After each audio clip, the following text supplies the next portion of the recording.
If you love cooking and you want to get involved in your community and give back, today is the video for you. I actually just passed over 50 lasagnas that I have delivered to people in need in my community over the last several years. And so today I'm going to share with you how I make a perfect lasagna and how you can make lasagnas for your community, for those in need as well. So if you guys have been watching my channel for a while, I'm sure you have heard me talk about Lasagna Love. I have been volunteering with them since early 2021. And they are an organization that basically matches home cooks with people who need a good meal for whatever reason. Some people have maybe lost their job. Maybe they have a family member in the hospital. Maybe they themselves are ill and they can't cook for their family. There's a variety of reasons why people will request meals through Lasagna Love. But if you're like me and you love to cook and you have a little bit of time on your hands, you can definitely make a difference by delivering lasagnas. So today I'm gonna walk you through the whole process of how I make a lasagna to deliver. I actually have 2 to deliver today. And if you're interested in volunteering with Lasagna Love, definitely check out the description box below. I'll have a link down there with details on how you can get involved. Or if you also know someone in need who needs a home cooked meal, or you yourself need a home cooked meal because of one reason or another, all of that information will be down below. I obviously think that, donating money can be very powerful, but I almost think that it's more powerful to donate your time and acts of service to those in your community, because you can actually feel and see it helping people. And because of that, that's why volunteering with Lasagna Love is so rewarding to me. So let's jump into the most important part, and that is making the lasagna. So obviously you need some type of pan. If you're going to be delivering this to someone, you probably aren't going to use one of your regular pans because it's going to be a pain to have to get it back from the person, especially when you don't really know them. So typically we recommend that you use foil pans. Now you can get these from a variety of different places. I really like to get mine from Costco when I go there because you can get a huge package for a great price.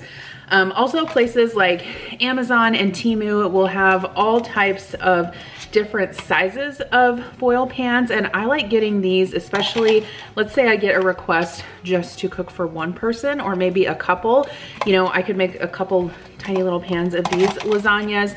I also get requests sometimes to cook for single people that maybe live in the homeless shelter or something like that. Something like this, or maybe even like a disposable plastic container if they don't have access to an oven, is really great as well. So tons of different sizes. I know that Walmart carries a lot of different sizes as well. Typically for regular lasagnas, I'm using like a 9x13 foil pan, and typically I do double mine up just to give it a little bit more sturdiness. Cooking spray, I will normally use this to grease the bottom and the sides of the pan before I assemble the lasagna. Okay, so I'm super excited today to be partnering with another company that loves giving back to their community, and that is Earthbreeze. Thank you to Earthbreeze for sponsoring today's video. I've been working with them for a long time here on my channel, and I love their laundry detergent sheets. These, yes, these are laundry detergent, and I have loved keeping them in my laundry room to make sure that I never run out of detergent. And I also love taking them with me when I travel, and obviously I do laundry with them at home as well. These are actually waterless laundry detergent sheets. They look like dryer sheets, but they're not. Earthbreeze got rid of everything wrong with super messy big jugs of laundry detergent. They have revolutionized the laundry detergent game. It's better for the planet and so much easier to use. I don't know if you guys know this or not, but 91% of laundry jugs don't get recycled, and they end up in landfills and oceans every year. And of course, there's always the hassle of lugging those heavy laundry detergent jugs home from the store. What a pain. Why not get Earthbreeze just shipped right to your door in these convenient little packets? Earthbreeze also has a buy one, give 10 program where each purchase of Earthbreeze laundry detergent allows them to donate 10 loads of laundry detergent to the partner category of your choice. Their revolutionary liquidless laundry detergent dissolves 100% in either hot or cold water, and you can use it in any type of cycle or machine, including high efficiency. It's super easy to use, no mess, no lifting. no measuring. You just throw it into the wash with your clothes and you're good to go. I've been using Earth Breeze for a long time, and I can definitely let you guys know that it is tough on stains. I have 2 kids, including 1 boy who's in a lot of sports, and my clothes always come out of the washer clean when I use Earth Breeze, so you don't have to worry about the effectiveness of it. And they actually have a couple different kinds. So they have an unscented one, and they also have a fresh scent if you prefer to have a scented laundry detergent. They have flexible subscriptions that can be self-managed, so you can adjust, pause, or cancel anytime without any hidden fees or extras.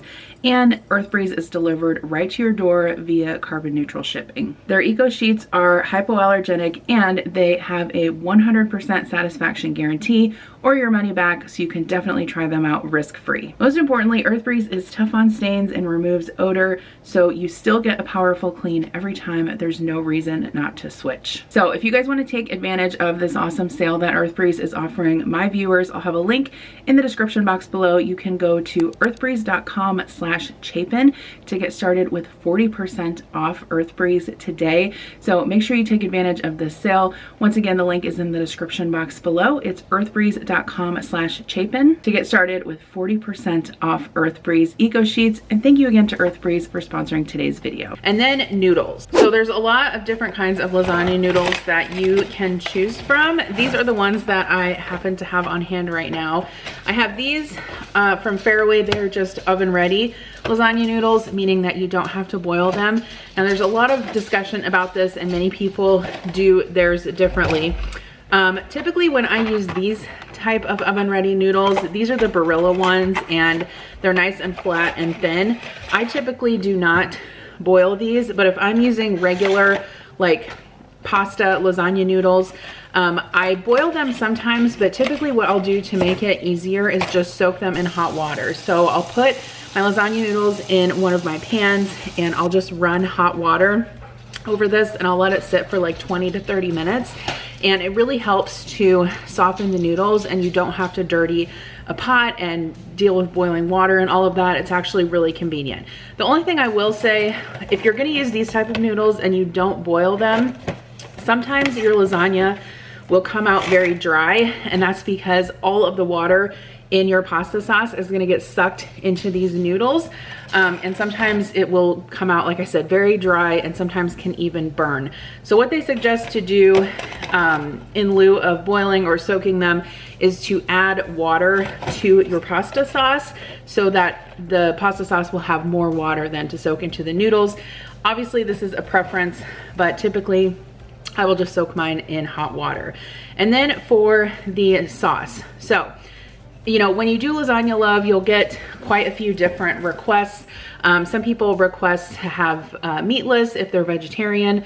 Some people are vegan, so obviously you wouldn't put meat in that. Normally for people, I typically just do ground beef. You could also do ground turkey, ground sausage. When you're making a lot of lasagnas, there are different things that you can do to kind of make this a little bit more economical. There have been weeks recently where I've been delivering like anywhere between 2 and 4 lasagnas a week. And so when I'm doing a lot like that, typically I'll try to buy in bulk, either from Sam's or Costco. Aldi is another great place to go. My Aldi actually now has ricotta cheese. They didn't have it for a while. Sometimes I can find really large containers of ricotta or cottage cheese at Walmart. You just kind of have to search around for the best price. But typically for the meat sauce, I will just brown some ground beef. Normally when I brown the ground beef, I don't add any onion to it. If I'm cooking for myself, I probably might do that. However, you never know if there's gonna be kids eating it. Some people are picky about onions and things like that. So I just typically leave it out, and I will season my ground beef as I'm browning it with some dried minced onion. This is a really good trick to giving like a good onion flavor without having the chunks of onion in there. You could also use onion powder. And then I also typically add some garlic powder, salt, pepper, and either like dried thyme, dried basil, or Italian seasoning, whatever I have on hand. Once the beef is browned up, if it's very greasy, I do drain it. But after that, I will go ahead and add my marinara sauce. So this is the Great Value marinara pasta sauce. This is actually quite good. It's less than $2 a jar, and I really love it. It's the cheapest, good quality, I think, marinara sauce that I've found, and I buy this and cook with it for myself as well. You can also buy marinara sauce in bulk at like, you know, Costco or Sam's or something like that. You could also, if you wanted to cut costs even further, you could do your own seasoning and then just do like a plain crushed tomatoes or tomato sauce. Typically what I will do is make a big batch of marinara sauce with beef all at once. And then it's super easy for me to just have that in the fridge if I'm gonna be assembling lasagnas throughout the week, or I can freeze it and thaw it out later when I need it. I would say besides the baking of the lasagna, that's probably the most time consuming thing, is making the marinara sauce. And it's not even really that time consuming. If you're making a really large batch, it can take a while. Okay, so for the cheese mixture, now some people do make their lasagna with bechamel. I have heard a lot of people switch to this, especially with inflation in some of the Lasagna Love Facebook groups I am in. I don't really prefer to make my lasagna that way, but you definitely can. I have made it that way before because there is someone that lives local to me that I do deliver lasagnas to quite a bit that doesn't care for cottage cheese or ricotta cheese. And so I have done a bechamel lasagna for them before. I've also just left the ricotta mixture out and just did layers of, you know, the marinara sauce, noodles, and mozzarella cheese. But typically what I do is I mix together ricotta cheese and a cottage cheese. Now, I know when I was a kid, I never remember my mom making lasagna with ricotta cheese. She always just made it with cottage cheese, but I like to mix it together. It's definitely up to you. It's definitely not authentic to put cottage cheese in your lasagna, but that is just what I like. And so typically I will mix the ricotta with the cottage cheese. I'll add a couple eggs in there. You know, the amount of eggs is going to depend on how much filling I'm making. And then I will also add to it just a tiny little bit of salt because I do add Parmesan cheese. That is going to flavor it. And then I will also add some dried Italian seasonings, maybe some dried parsley and pepper, and that's it for the filling. Okay, and last but not least, you obviously need some mozzarella cheese. So I like buying these big bags from Walmart. This actually has 8 cups of mozzarella cheese in it. So this will probably make like probably 2.5 to 3 lasagnas, depending on how much you add. I've also seen people buy sliced mozzarella and put that in between the layers. I think that could work really well too. I have done that before. And basically I think that is it. So let me show you how I assemble. So today I'm gonna be delivering 2 lasagnas. So I've got my marinara sauce here. I actually made this yesterday for a lasagna that I put together for someone here locally. Today I'm delivering a little bit further away. So this I had just put in the refrigerator overnight, and then whatever I don't use today, after I heat it back up and use it, I will go ahead and put it in the freezer.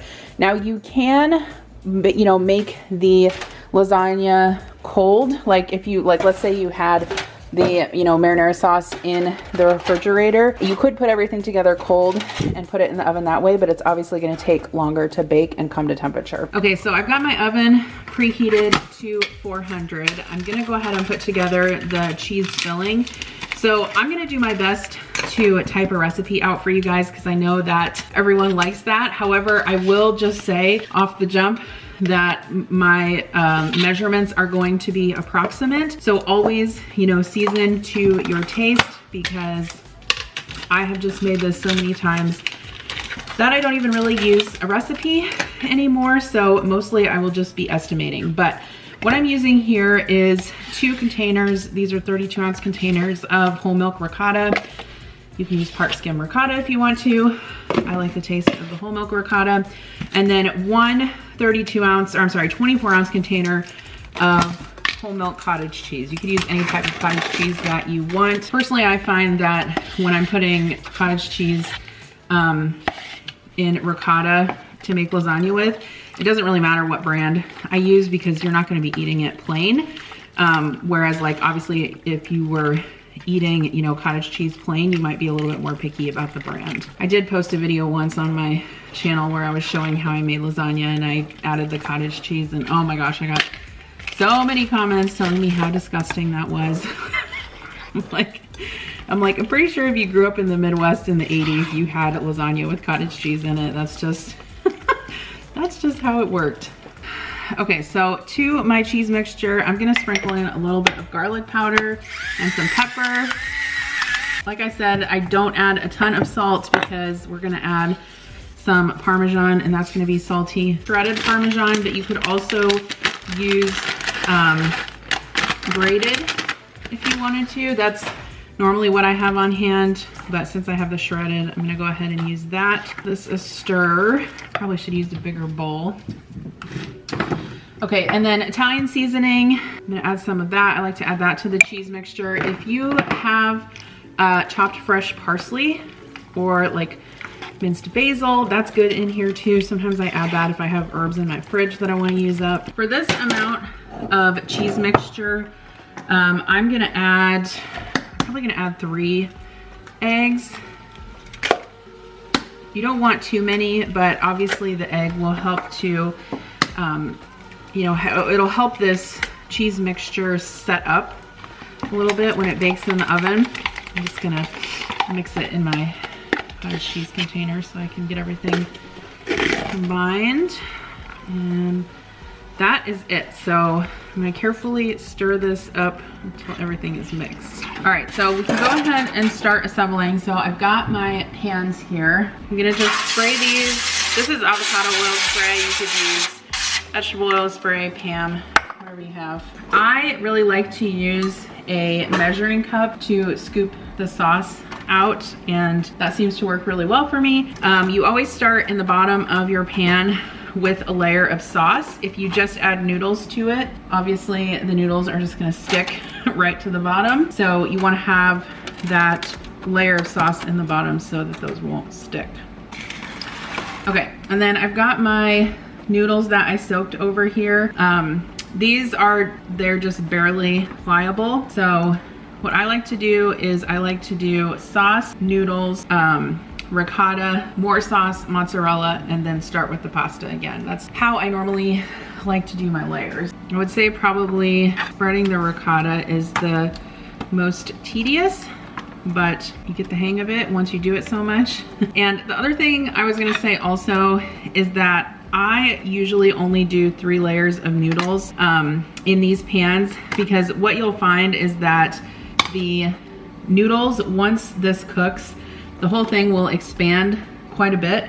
And if you put 4 layers of noodles in it, I just find that it's like usually spilling over the top of the pan. It's too much. Okay, so this one has cheese on it, or ricotta. I'm gonna go ahead and add. Typically I find about a little over a cup of marinara sauce is good in each layer, but again, I'm totally not measuring. And then just a handful of mozzarella. I'd probably say that's maybe, I don't know, 3/4 of a cup. And that's your first layer. So then we're gonna start again with the noodles, ricotta, sauce, mozzarella. I'm sorry, my dogs are barking. Okay, so I'm gonna go ahead and keep assembling these layers, and then I'll be back in a minute to show you how I finish it off. Okay, so here's how we finish these up. So I ended with a layer of noodles. So again, we've got 3 layers of noodles, 2 layers of filling, and then to top it off, you just wanna end with a layer of sauce, and make sure that you cover up the whole top, because if you don't, your noodles will get dry and crunchy, and nobody likes that. And I don't know if it's probably kind of hard for you to tell on the camera, but this lasagna is about, I would say, like 1.5 inches away from the top of the pan. And you're probably gonna look at that and think, well, that is not enough. That doesn't look like it fills up the pan. But once this cooks and expands, you're gonna see that it goes right up to the tippy top of the pan. So you definitely don't want to overfill it, or you're also gonna have probably a big mess in your oven as well, because your pan's gonna overflow. Okay, so last thing we're gonna do is just add some more mozzarella cheese on the top.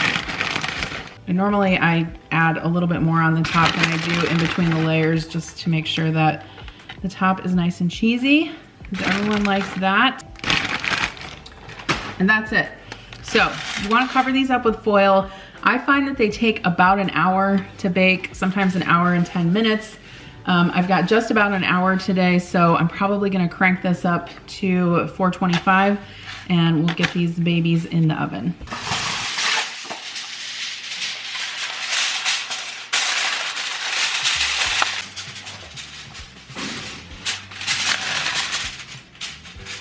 Okay, so we've got about 15 minutes to go, and this is where I will take the foil off of the top of the lasagna, just so some of that liquid can evaporate and the cheese can get a little bit crispy. Okay, so you definitely don't have to include sides. That is not a requirement of Lasagna Love, but I always try to include either a salad or garlic bread, or a salad and garlic bread. So I've got 2 loaves of bread here. I'm just gonna pop these in the oven for the last 15 minutes. And then I've got 2 bags of Caesar salad. So I'm gonna include one of these with each meal. Again, not required, but I like to do it if I can. So I find it really helpful if you can deliver these in some type of box. So a lot of times I'll save like Amazon boxes and cut the flaps off, but I don't have any of those right now. These are actually pizza boxes that we got from a fundraiser. They weren't dirty or anything. Like, they had actually put like frozen pizzas in here for whatever weird reason. So I just kind of cut the lid off, and I'm putting an extra piece of cardboard in the bottom there just to kind of keep everything stabilized. And so we'll put the lasagna in here. I'll put the salad separate, obviously, because we want to keep that cold. And then we'll probably wrap the bread in foil, but at least this makes it a little easier to transport and carry. Okay, so after I took the lasagnas out of the oven, I just let them sit for a couple of minutes, and then I covered them up tightly with foil. These will stay hot for a good bit while you deliver them. And then for the garlic bread, I'm just wrapping that up with some foil as well to help keep that warm. And these were the 2 meals that we delivered this evening. So 2 bags of salads and 2 lasagnas and 2 garlic breads. Okay, so Adam and I went out and delivered these lasagnas. We actually had to drive about 25 minutes, which is kind of outside of the normal area in which I deliver. But with so many requests coming in because of the holiday season, I volunteered to drive a little bit extra this time. I just have a couple tips for delivering lasagnas, especially if you're going to a neighborhood that you're not quite familiar with and it's dark outside. I always take Adam with me so he can kind of drive me right up to the door. All I have to do is get out, drop off the meal, and get back in the truck. I text the person that I've left it on their doorstep. We do normally encourage to do a contactless delivery. That kind of started during the pandemic, but it's something that we've kept going even after the pandemic, just because it's more comfortable for the recipient to obviously not have to like talk to someone they don't know. So typically what I'll do is I'll text the person, I'll say, hi, my name is Jen. I was matched with you on Lasagna Love this week. I set up a time that I can deliver their meal. I say, hey, we normally do contactless delivery, so I will drop it on your doorstep and I'll take a picture of it and text you when I've gone. And so normally that works out just fine. Everyone is super happy. I've never had any complaints with that method of delivery. Another question I get is, do you have to make lasagna? Well, since this is Lasagna Love, that's typically what we make. However, I have done other things before. There have been times where I have volunteered many weeks in a row and I've just gotten kind of tired of making lasagna. So other things I have made have been mac and cheese. I've also made homemade chicken and noodles and mashed potatoes for people. So you definitely don't necessarily have to make lasagna. Just make sure that you reach out to the person and make sure that it's okay with them, what you bring. If it's something like a super large family, like I've gotten requests for like families of 10 or more, sometimes I will make a pan of lasagna and a pan of baked mac and cheese, especially if there's a lot of kids. Kids obviously really tend to like mac and cheese. So there is some flexibility there, but obviously lasagna is the typical thing that we do deliver. So if you guys have any questions, let me know in the comments below. And thank you to all of you who have volunteered your time and making lasagnas for those in your community so far. I've gotten so many messages and emails and comments from you that you also volunteered because you saw it here on my channel. So that makes me super happy. And don't forget to support my sponsor on today's video, Earth Breeze. They also are really great at giving back to those in need in the community. So I love supporting them as well. I love that they support me here on my channel. So to get started with 40% off your Earth Breeze Eco Sheets, I'll have that link in the description box below. Super flexible subscription options, so you don't have to worry about that. You can change or cancel at any time. Thank you again for being here, and I hope you have a wonderful holiday season.